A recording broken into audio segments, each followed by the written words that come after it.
Okay, what I'll do real quick is just go over kind of an introduction to finite automata. So without further ado, let's just go ahead and cover the slides. Now, everything that's going to be covered right here is what we consider a DFA. That means that these finite state machines, these finite automata, are going to be what we consider deterministic. We'll cover more about that in general when we get to NFAs, which are their non-deterministic counterparts. But for now, everything we're going to cover is in this category right there. So, without further ado, let's go and take it. Finite state machine, in the grand scope of, theory of computation, we have many forms of computational models that we use to kind of idealize computers, building up to things like Turing machines as being kind of like one of the final models that has some of the more robust forms of computation. For now, we're going to start with one of the most simple ones, which is the humble finite state machine, or what we're going to call them mostly finite automatons. Now, we can use them to create these very simplistic models like this automatic door here, where you have some front pad that will send a signal, a door in between them, and a rear pad that will also send a signal. But this is more of a generalized idea. And if we look at this on the right side, you'll see we have two states. We have a closed state, we have an open state. We have various signals that the system has sent amongst it, which is going to be, main ones be front and rear. And then we'll also have both and neither. Now, if we move, we can see that we have a transition table, and this we can create to help us understand and visualize the means that these states will swap back and forth between each other, or better words is transition. Now, this is essentially a cross product of the states and the actual input signals here. So we have closed and open, that's our two states. Neither, front, rear, and both as the input signals themselves. So we're going to assume that we're going to start here with the doors closed. If we move to the front pad, it will transition to open. So the doors are going to open. And as long as we are standing on the front pad, standing on the rear pad, or standing on either of them, then the doors will remain open. It's going to continuously loop on this state. The moment that we walk from the front pad to the rear pad, and then off of that rear pad to the point that we're on neither of them, we'll transfer back to closed. And then as long as somebody is standing on the rear, standing on both, standing on neither, it will remain closed until somebody moves to that front pad. Essentially, it is kind of a not front, we'll call this the door. This is gonna be the rear here. It's basically one way. So there's no way to get back from here to here, because if it closes, then standing on rear pad does absolutely nothing for the actual state. You would have to alter this system, and you'd have a completely different transition table for that to occur. Now, when it comes to the actual theory of finite automata, we are not going to look at an actual application like that. Instead, we are going to parse strings, deal with alphabets, things of that nature. Something like what you see down here in this state diagram of Q1, Q2, Q3, and all these various zeros and ones transitioning between them. And this double circled state being our accepting state, and this arrow right here being the indication of our starting state. So these all mean something in the grand scheme of things. So as I said, we have three states, Q1, Q2, Q3. Our starting state here is Q1, indicated by that arrow. The double circle here indicates at least one accepting state, and that is at Q2. And we have several transitions using 0 and 1. So let's take a look at 4 strings to see if these accept. And by that I mean, as we go through these transitions, does it end in Q2 here? Anything with a double circle here, if it ends there, it will accept. If it ends somewhere else outside, it will reject that string. So it's not an acceptable string. The system cannot process it, essentially. So 1101. Start Q1 because that's the starting state. So we have 1, 1 on this loop, 0, and then 1. So this one does end at Q2. It checks out. And then we have 110, 1110. So 2 1s, 1 0, 3 1s, 1 0. So let's do those 2 1s. So 1 1, a 0.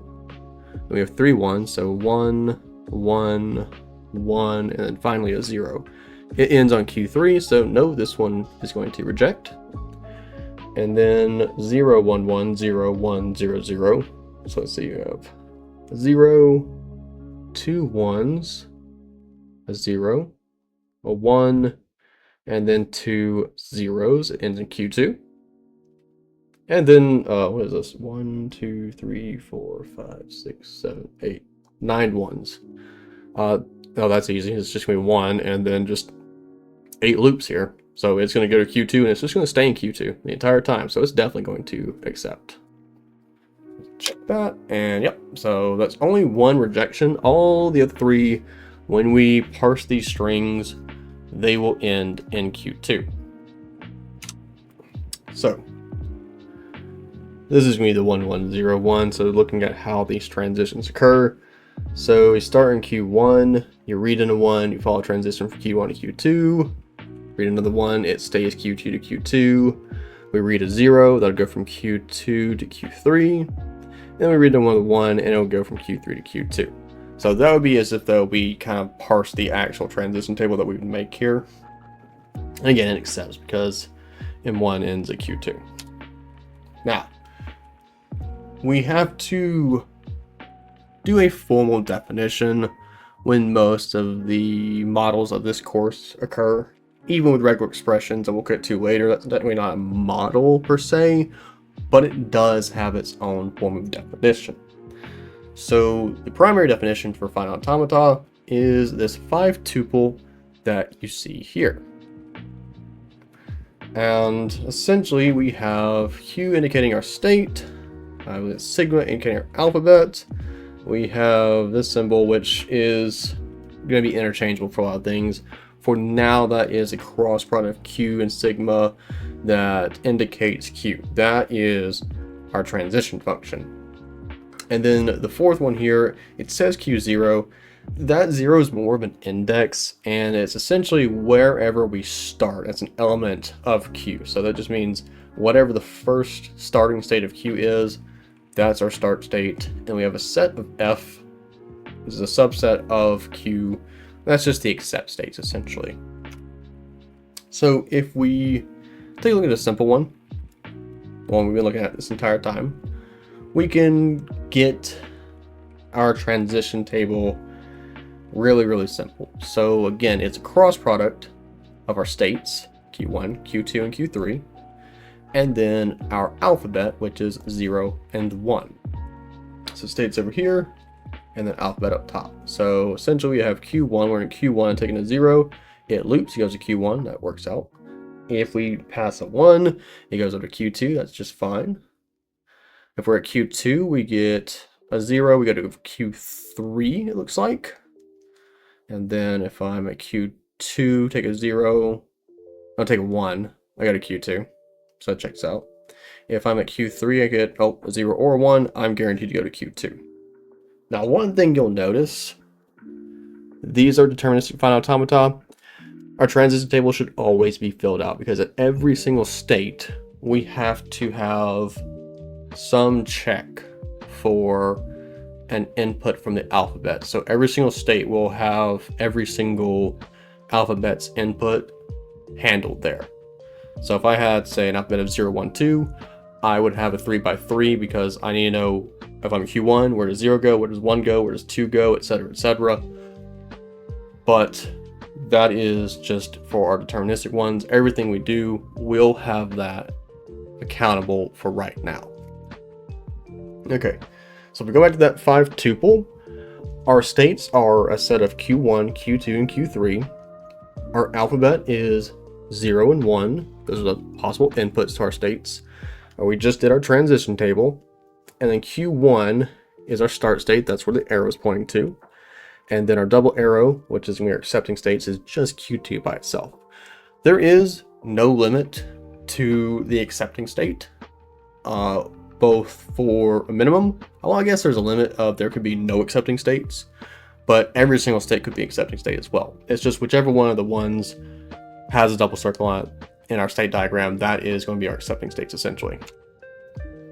And again, we have a shorthand, if we just want to do one line instead of like write it all out in giant blocks of text. As long as it constitutes that 5 tuple, we're good to go.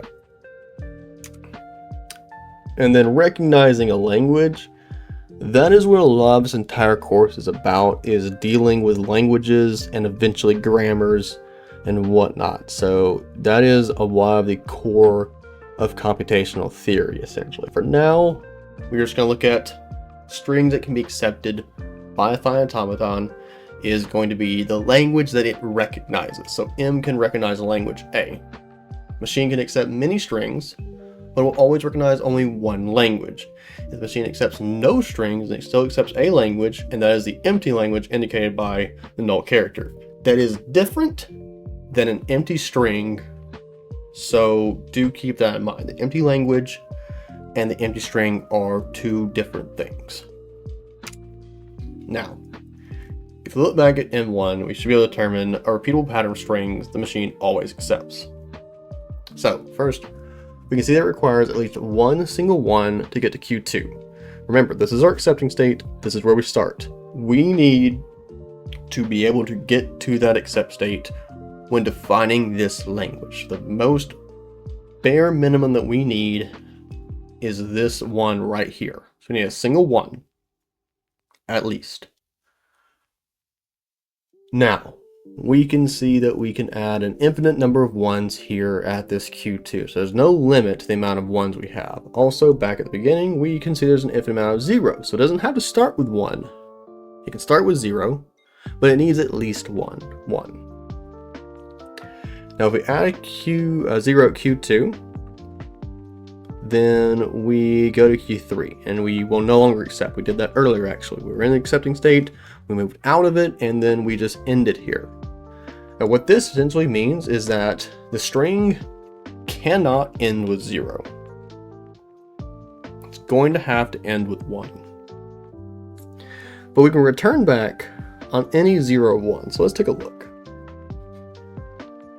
Let's do a 101.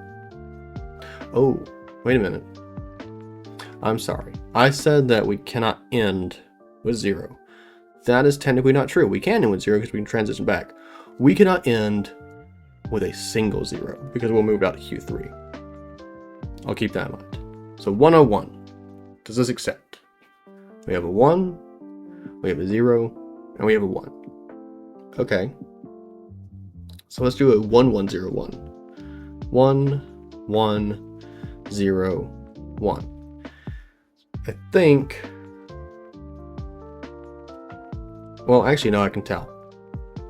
Because there's an infinite amount of zeros here, and an infinite amount of ones here, and this is a double 0 process, it doesn't look like it's going to be an actual number that matters too much for the counting of this. We can start with as many zeros as we want. I'm just going to stay in Q1 the entire time. Again, the bare minimum requirement is that single 1 right here. But once I'm in Q2, I can loop an infinite amount of 1s. So we don't care about that. The only thing that really breaks it is if I do the single 0. Because that will end us in Q3. And we just need some way to get back to Q2. Let's get rid of this. Let's just keep it simple. We know the start doesn't matter too much, as long as we have that 1. So let's give us that 1. We're at Q2 right now. We're accepting. 3 1s is just that loop. And this is the only time it'll break. and I can either transition a 1 back to myself, or back to my Q2, or I can transition a 0 back to myself. And if I do another 0, then it breaks. If I do another 0, then it works. If I if I do this, I'm at Q2. Oh, actually, hold on. Let's look at that. Let's try this. I think this is 0, 0 as a pair to like get back to accepting. It's an even amount. And if I add another 1, which is going to be odd. Oh yeah, that works. Yeah. Okay, the 3 ones here. We're accepting. The last character is a 1. If I add a single 0, we don't accept. If I add a second 0, I do accept. If I add a third 1 now, back to Q3, I don't accept. Add a fourth, I do accept. I add a 1, I'm in this looping state. I can add as many ones as I want here because I'm in this loop. Add a 0 again, that's a single 0. Yeah, that'd break. Add this. So this 0, 0 process here means that if I have any number of zeros, it must be an even amount, even if it's none. So again, those 3 ones, this was accepting. 0 is an even number. So if I have 0 zeros, that's an even amount of them, so we'll accept. It's the moment I add an odd amount, it will break. Well, no, not quite. Because if I add a third 1, I can do that and accept. So we can't end. Yeah, we can't end on an odd amount of zeros. So that's kind of the idea of where we are here. And I was just working this out, and hopefully you can follow that through. There is a quantification to describe that recognized language. So what we can see here is our start doesn't matter too much. We can have as many zeros as you want. You know, we'll do an odd amount. And we have this 1. And that will not accept. Any amount of 1s is going to be looping. Put in an even amount of zeros. And we're accepting. An odd amount, if we end an odd amount of zeros, we break. End a 1 here, any number of 1s. And then we're good. So, how would we want to quantify that? Let's try this. So, using all those observations, we can come to a fairly tricky conclusion, but it will always work if we define it this way. So our language A, we're going to use W to represent a string. So you can recognize a string as long as that string contains at least 1 1, being this, and an even number of zeros follows the last 1. So again, if I did 1 0 0, that would work. If I did 1 0 0 0, that would break. Add another 1. Again, that last 1 now, that's our last character, is followed by 0 zeros, so we're good. We essentially just cannot end with an odd number of zeros. So an even number of zeros must follow the last 1 in our string for it to accept. That would be a way to define the language that this finite state machine actually represents. At least this being a way to do it, in written English and kind of understand what that means. So that is essentially the language of M1. M1 being, this state diagram for the finite automata here. So take a few more examples. This one's very, very simple. We'll just kind of process this. We have 2 states of Q1 and Q2. Our output's still 0, 1, so we have a very simple transition table. Q1 on a 0 input just loops itself. On a 1 it goes to Q2. Q2 loops itself on a 1 and transitions back to Q1 on 0. That's our transition table, good to go. So if I look at my actual 5 tuple, M2 is a Q1, Q2, 0, 1. This transition table, our starting state is Q1. Our accepting set is just Q2 by itself. If we want to define this language, all that matters is it needs to end in a 1. So as long as we see, we can loop zeros here. As long as we're looping these zeros, we're staying in Q1. It's never going to accept. This single 1, boom, it accepts. Loop an infinite amount of 1s, always accepting, always accepting. As long as we're ending in 1, the moment it ends in a 0, back to Q1 and it rejects. 0, 0, 0, just keep this on, it'll always reject. Single 1, and we're back to Q2. So that is this finite state machine. This DFA is now completely defined. We have transition table, all the different parts of its tuple, and the actual language that it recognizes. And if we move to what seems like a very, very similar finite automaton, but is a bit more complex in nature in terms of what it accepts. It looks like the only real difference we did, matter of fact, the only difference that we did, is that we changed the accept state from Q2 to Q1. Why is that so different? Because the only thing in its definition for this tuple that changes is this. Well, since its accept state matches its start state, it can accept the empty string. So let's look at it. We start with nothing, and that's acceptable. So just literally nothing here is an acceptable input to this. Otherwise, just like the previous one, it just needs to end in 0. Because again, look at this. This 0 loop is always accepting. Put in a 1, it rejects. Infinite amount of 1s always rejects. The moment we add a 0 back to where the last input's a 0, loop it, loop it, loop it, it's always accepting. So we have 2 types of acceptable strings here. Either we have an empty string, or we have a string that ends in a 0. Both of these are okay. This is a good example to show that you might get some pretty convoluted languages. I mean, if we look at written language and spoken language, they're quite complex, and that's kind of what we're building to essentially, is those types of grammars and whatnot. So these languages that our models are going to accept are just going to get more complex as the models themselves get more complex. Now, if we look at another one, we get to a bit more of a complex finite automaton. So let's take a look at it. We have 5 states here. We have S, which is indicative of our starting state, and we have 2 branches. 2 branches here. We have a Q branch, we have an R branch. So we have Q1, Q2, R1, R2. Our inputs, instead of 0, 1 this time, are A and B. So again, our states are S, Q1, Q2, R1, R2. Our inputs are A and B.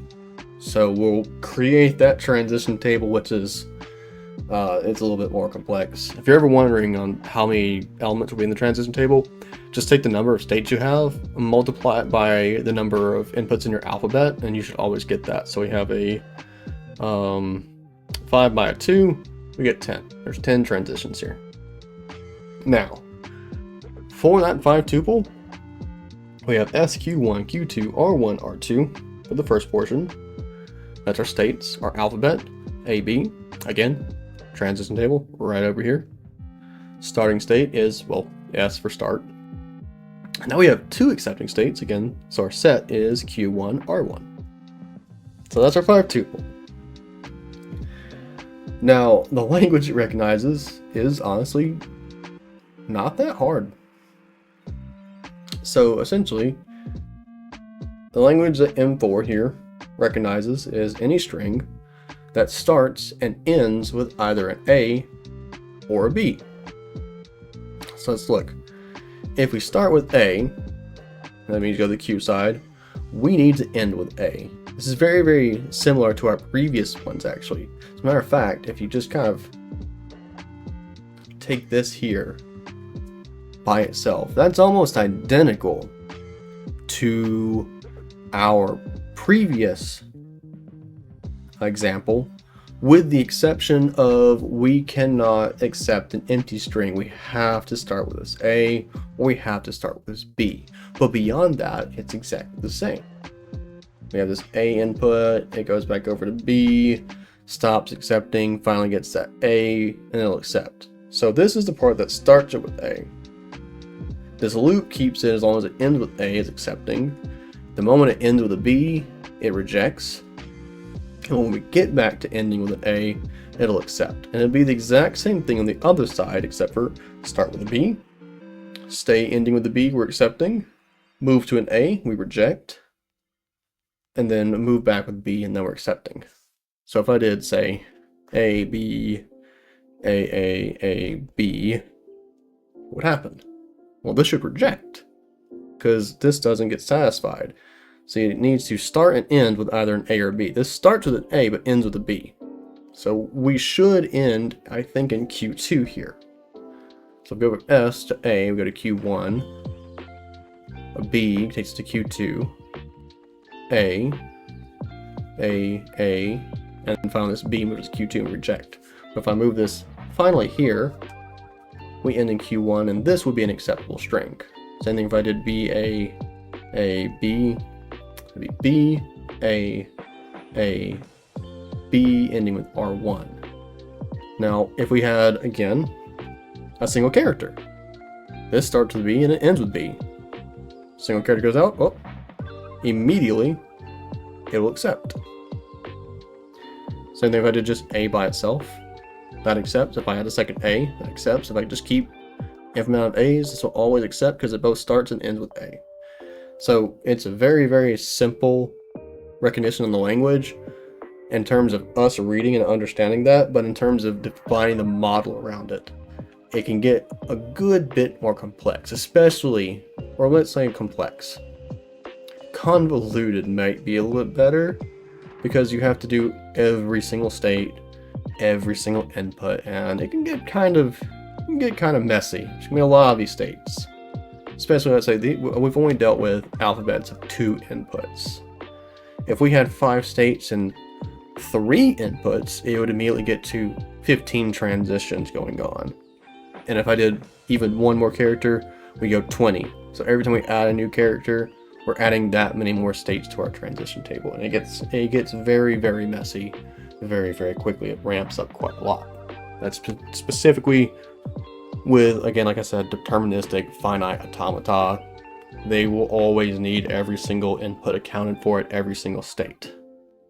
It's really, really good in nature for that, but making the states can get quite complex. All right, so hopefully all that made sense. Again, this is going to be our starting model that we're going to work with, and we'll build up complexity from there. So hopefully all this made sense.